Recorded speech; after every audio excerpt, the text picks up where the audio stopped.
Como agua para chocolate. Novela por entregas. Capítulo 10. Octubre. Torreja de natas. Ingredientes: una taza de natas, 6 huevos, canela, almíbar. Manera de hacerse: se toman los huevos, se parten y se les separan las claras.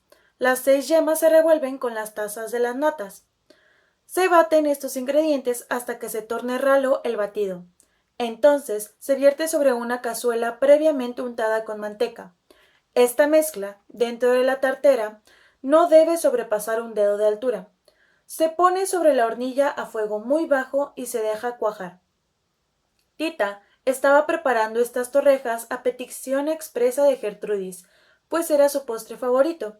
Tenía mucho tiempo de no comerlo y quería hacerlo antes de dejar el rancho al día siguiente. Había pasado en casa solo una semana, pero esto era mucho más de lo que había planeado. Mientras Gertrudis untaba la cazuela donde Tita vaciaría las natas batidas, no paraba de hablar. Tenía tantas cosas que contarle que ni con un mes hablando día y noche podría agotar su conversación. Tita la escuchaba con gran interés. Es más, le daba temor que dejara de hacerlo, pues entonces le tocaría el turno a ella. Sabía que solo le quedaba el día de hoy para contarle a Gertrudis su problema, y aunque se moría de ganas de desahogarse con su hermana, tenía resquemores en cuanto a la actitud que ésta tomaría con ella. La estancia de Gertrudis y su tropa en casa, en lugar de agobiar de trabajo a Tita, le habían proporcionado una enorme paz. Con tanta gente por toda la casa y los patios, era imposible conversar con Pedro.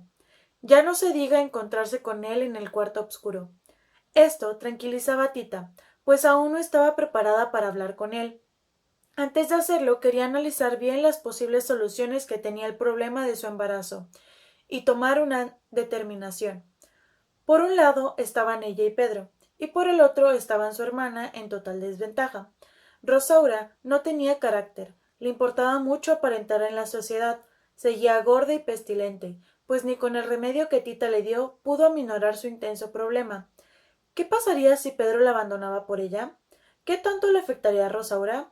¿Qué sería de Esperanza? Ya te aburrí con mi plática, ¿verdad? Claro que no, Gertrudis. ¿Por qué dices eso? Nada más te veo con la mirada perdida desde hace un rato. Dime, ¿qué es lo que te pasa? Se trata de Pedro, ¿verdad? Sí. Si lo sigues queriendo, ¿cómo es entonces que te vas a casar con John? Ya no me voy a casar con él. No puedo hacerlo. Tita se abrazó a Gertrudis y lloró en su hombro en silencio. Gertrudis le acariciaba el pelo con ternura, pero sin descuidar el dulce de torrejas que estaba sobre la lumbre. Sería una pena que no pudiera comerlo. Cuando estaba a punto de empezar a quemarse, separó a Tita de su lado y con dulzura le dijo: Nada más déjame quitar esto de la lumbre y ahorita sigues llorando, ¿sí?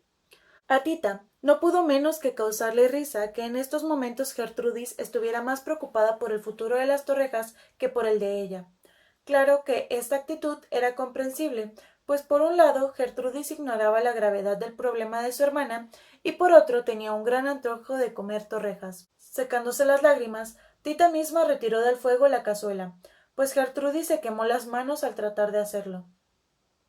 Ya que están frías las natas, se cortan en pequeños cuadros de un tamaño que no los haga quebradizos.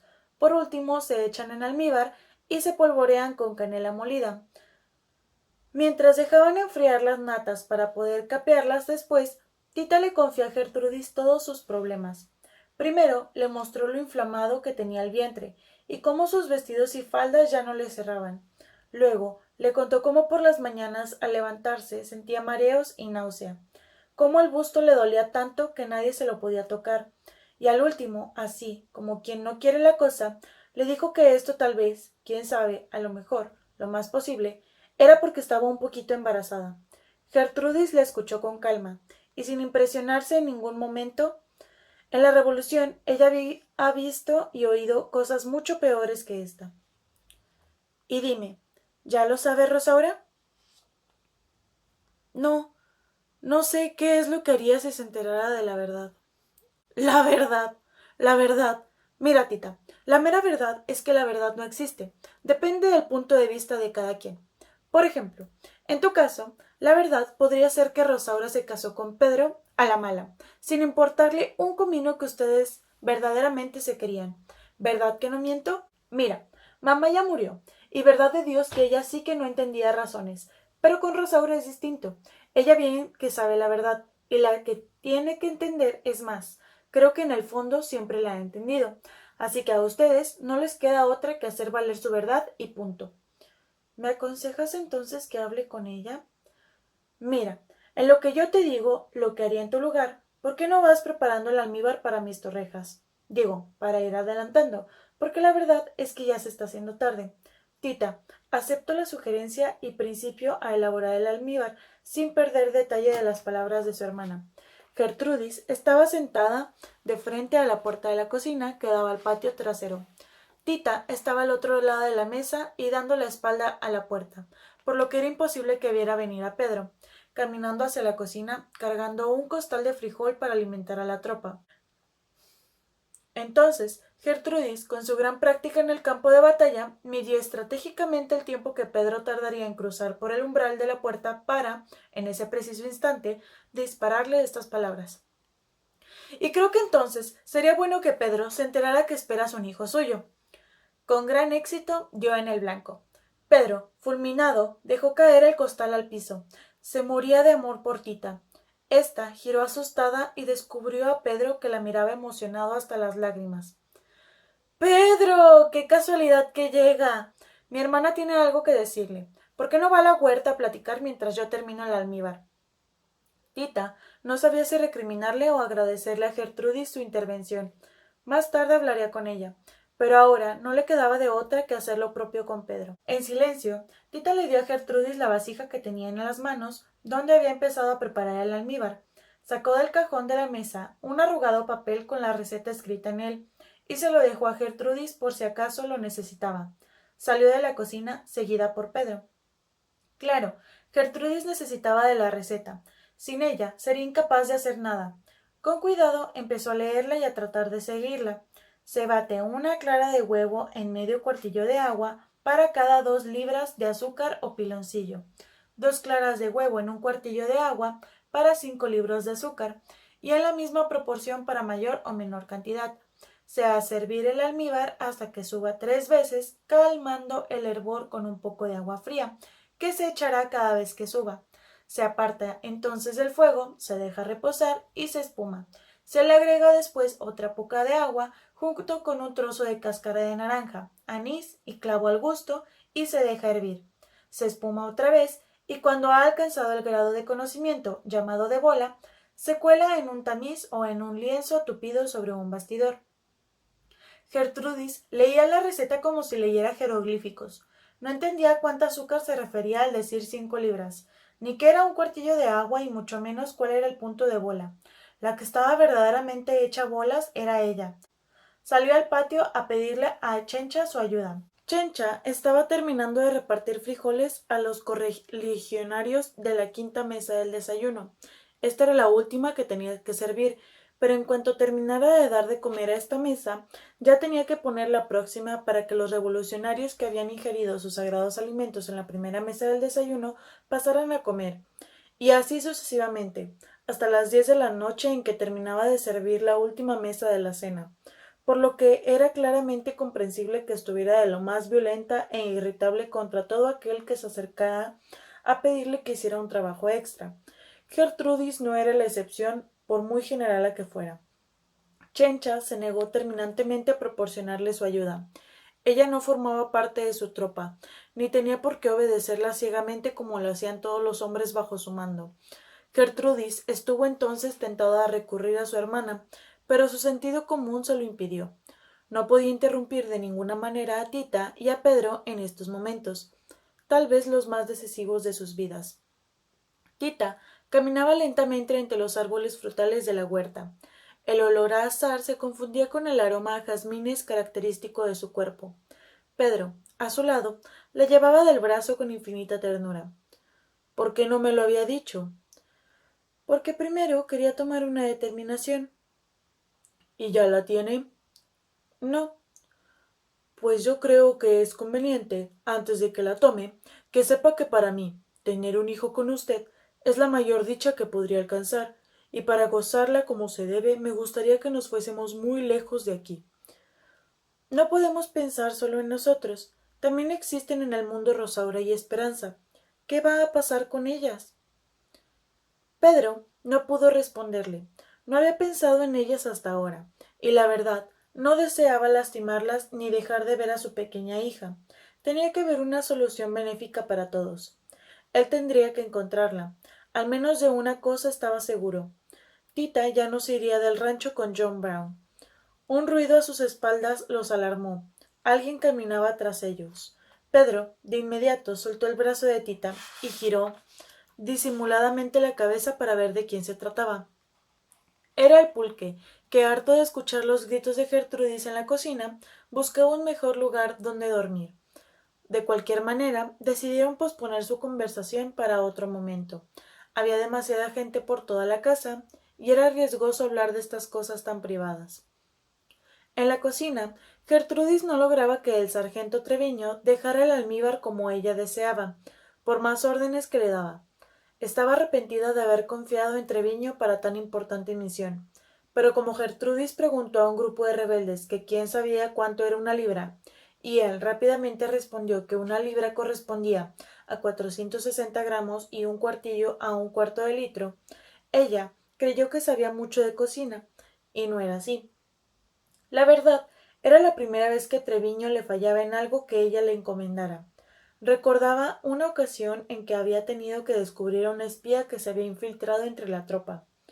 Una soldadera, que era su amante, se había enterado de sus actividades, y entonces él la había balaceado despiadadamente antes de que lo denunciara. Gertrudis regresaba de darse un baño en el río, y la encontró agonizando. La soldadera le alcanzó a dar una clave para identificarlo. El traidor tenía un lunar rojo en forma de araña en la entrepierna. Gertrudis no podía ponerse a revisar a todos los hombres, pues además de prestarse a malas interpretaciones, el traidor podría sospechar y huir antes de que lo encontraran. Entonces le encargó la misión a Treviño. Tampoco para él era una misión fácil.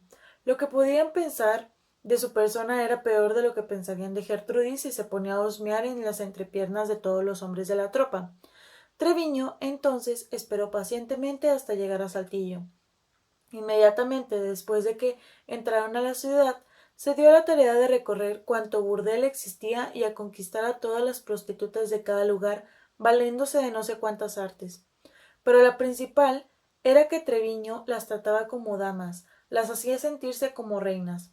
Era con ellas muy educado y elegante. Mientras les hacía el amor, les recitaba versos y poemas. No había una que no cayera en sus redes y no estuviera dispuesta a trabajar para la causa revolucionaria. De esta manera, no se tardó más de 3 días en dar con el traidor y ponerle una trampa en complicidad con sus amigas las putas. El traidor entró en un cuarto de lenocinio con una rubia oxigenada llamada La Ronca. Tras la puerta lo esperaba Treviño. Este, de una patada, cerró la puerta y, haciendo gala de una violencia nunca vista, mató a golpes al traidor.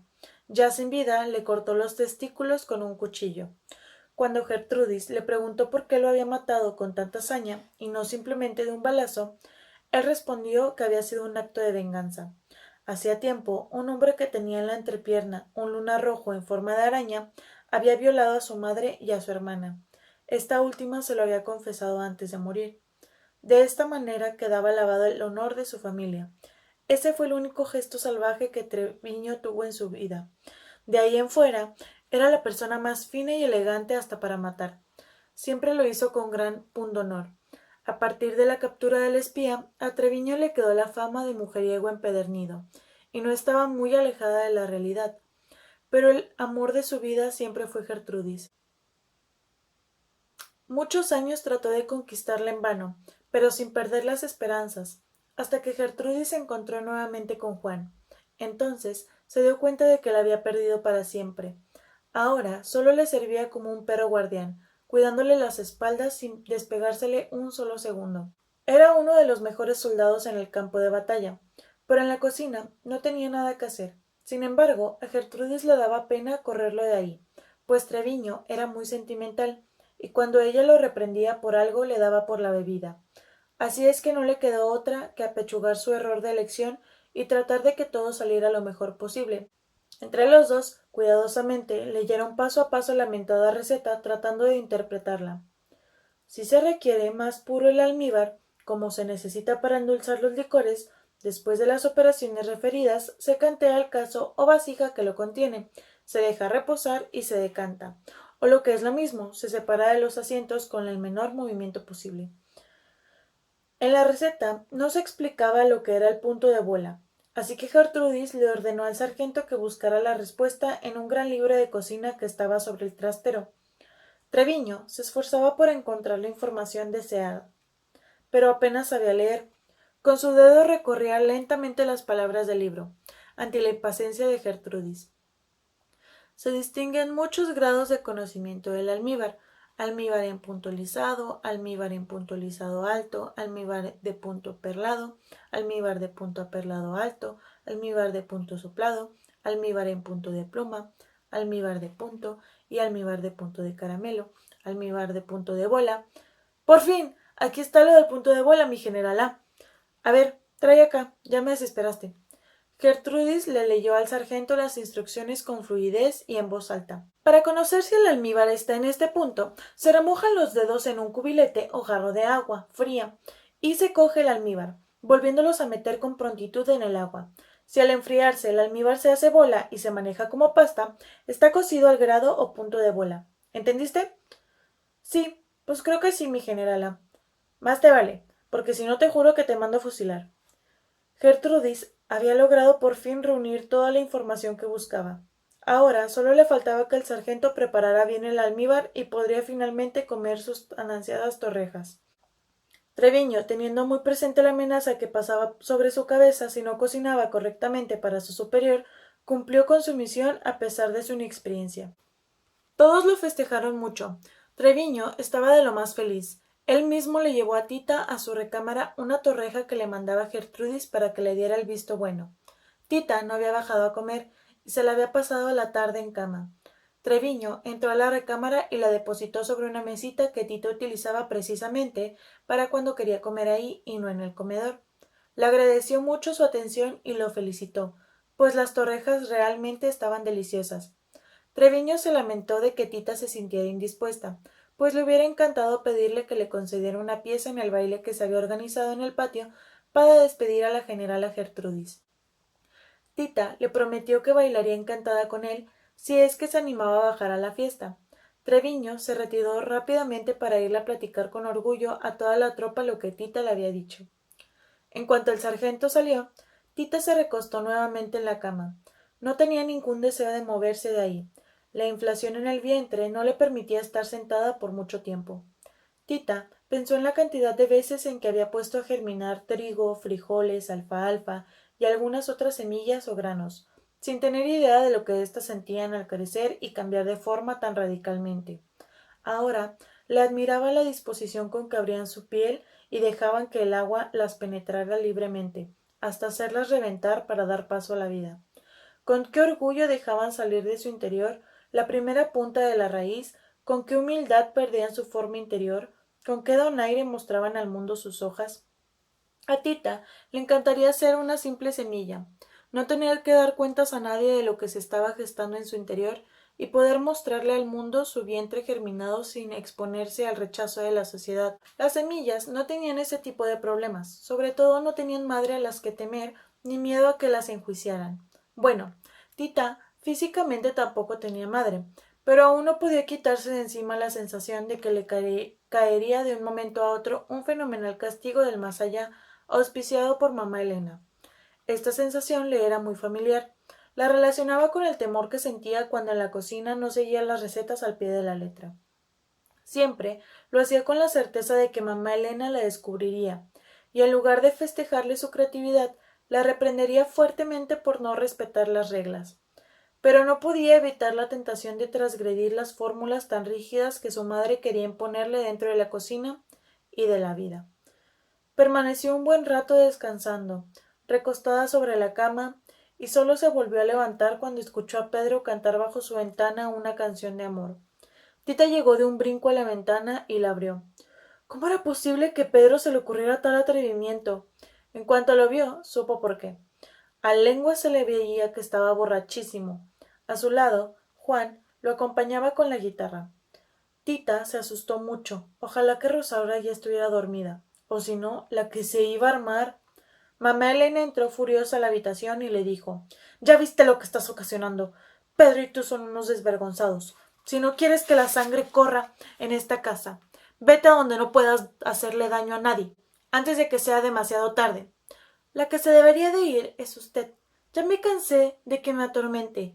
Déjeme en paz de una vez por todas. No lo voy a hacer hasta que te comportes como una mujer de bien, o sea, decentemente». ¿Qué es comportarse decentemente? ¿Como usted lo hacía? Sí. Pues eso es lo que hago. ¿O no tuvo usted una hija ilícitamente? Te vas a condenar por hablarme así. No más de lo que usted está. Cállate la boca. Pues ¿qué te crees que eres? Me creo lo que soy. Una persona que tiene todo el derecho a vivir la vida como mejor le plazca. Déjeme de una vez por todas. Ya no la soporto. Es más, la odio. Siempre la odié. Tita pronunció las palabras mágicas para hacer desaparecer a mamá Elena para siempre.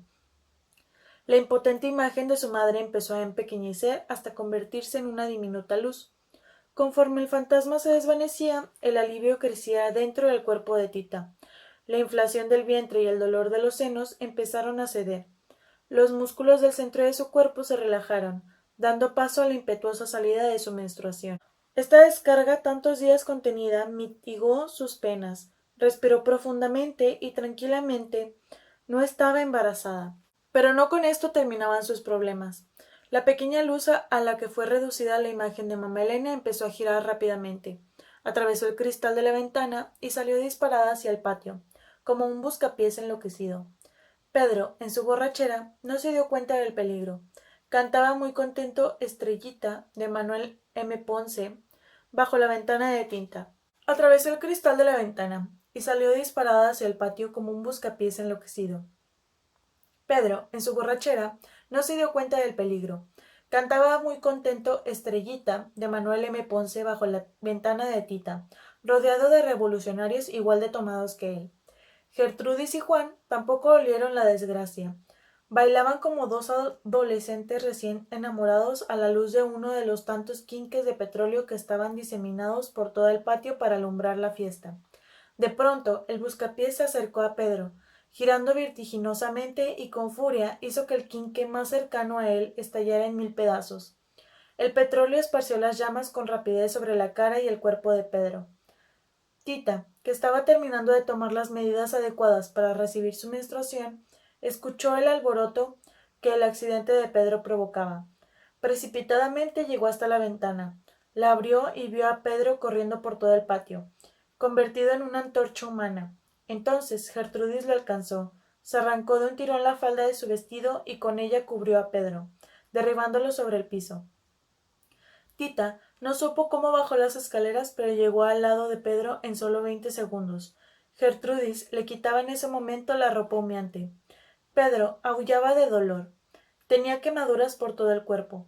Entre varios hombres lo cargaron cuidadosamente para llevarlo a su recámara. Tita tomó a Pedro de la única mano que tenía libre de quemaduras y no se separó de él. Cuando iban subiendo las escaleras, Rosaura abrió la puerta de su recámara. Percibió de inmediato un fuerte olor a plumas quemadas. Se acercó a la escalera con la intención de bajar a ver qué sucedía, y ahí se topó con el grupo que cargaba a Pedro envuelto en humo. Tita, a su lado, lloraba desconsolada. El primer intento de Rosaura fue correr a ayudar a su marido. Tita trató de soltarle la mano a Pedro para permitir que Rosaura se acercara a él, pero Pedro, entre quejidos y hablándole por primera vez de tú, clamó: «Tita, no te vayas, no me dejes». «No, Pedro, no lo haré». Tita tomó nuevamente la mano de Pedro. Rosaura y Tita se miraron un momento retadoramente. Entonces Rosaura comprendió que ella no tenía nada que hacer ahí. Se metió a su recámara y se encerró con llave. De ahí no salió en una semana. Como Tita no podía ni quería desprenderse del lado de Pedro, ordenó a Chencha que trajera claras de huevo batidas con aceite y bastantes papas crudas bien machacadas. Estos eran los mejores métodos que conocía contra las quemaduras. Las claras de huevo se ponen con una pluma fina sobre la parte dañada, renovando la aplicación cada vez que el alimento. Las claras de huevo se ponen con una pluma fina sobre la parte dañada, renovando la aplicación cada vez que el alimento se seque. Después hay que poner emplastos de papas crudas machacadas para reducir la inflamación y calmar el dolor. Tita se pasó toda la noche aplicándole estos remedios caseros. Mientras le ponía el emplasto de papas, observaba el amado rostro de Pedro. Ni señas quedaban de sus pobladas cejas y sus grandes pestañas. El cuadrado mentón ahora tenía forma oval por la hinchazón. A Tita no le importara que fuera a quedar con alguna marca, pero tal vez a Pedro sí. ¿Qué ponerle para evitar que le quedaran cicatrices? Nacha le dio la respuesta que a su vez Luz del Amanecer le había dado a ella. Lo mejor en estos casos era ponerle a Pedro corteza del árbol de tepescohuitle. Tita salió corriendo al patio y sin importarle que la noche estaba muy avanzada, levantó a Nicolás y lo mandó a conseguir esa corteza con el mejor brujo de la región. Ya casi al amanecer logró calmar un poco el dolor de Pedro, y que éste se quedara dormido por un momento. Aprovechó para salir a despedirse de Gertrudis, pues desde hacía rato oía los pasos y las voces de las gentes de su tropa mientras alistaban a los caballos para retirarse. Gertrudis habló con Tita por largo rato. Lamenta no poderse quedar a ayudar en el infortunio, pero le habían llegado órdenes de atacar Zacatecas. Gertrudis le agradeció los momentos tan felices que habían pasado a su lado. Le aconsejó que no dejara de luchar por Pedro y antes de despedirse le dio una receta que las soldaderas usaban para no embarazarse. Después de cada relación íntima se hacían un lavado con agua hervida y unas gotas de vinagre. Juan se acercó a ella e interrumpió la conversación para informarle a Gertrudis que era hora de partir. Juan le dio un fuerte abrazo a Tita y le envió a Pedro por su conducto los mejores deseos para su restauración. Tita y Gertrudis se abrazaron emocionadas. Gertrudis subió al caballo y se fue. No iba cabalgando sola, llevaba a su lado en la alforja su niñez encerrada en un frasco de torrejas de natas. Tita los vio irse con lágrimas en los ojos. Chencha también, pero al contrario de las de Tita. Las de ella eran de felicidad. Por fin podría descansar. Cuando Tita iba a entrar nuevamente a la casa, escuchó un grito de Chencha. —¡No puede ser! ¡Ya vienen de regreso! Efectivamente, tal parecía que alguien de la tropa regresaba al rancho, pero no podían ver de quién se trataba por la polvareda que los caballos habían levantado en su retirada. Forzando la vista, con gusto, reconocieron que se trataba de la carretela de John. Ya estaba de regreso. Al verlo, Tita se sintió completamente confundida. No sabía qué hacer ni qué le iba a decir. Por una parte le daba gusto enorme verlo, pero por otra se sentía muy mal de tener que cancelar su compromiso matrimonial con él. John llegó hasta ella con un gran ramo de flores. La abrazó emocionada y al besarla se dio cuenta de que algo había cambiado dentro de Tita.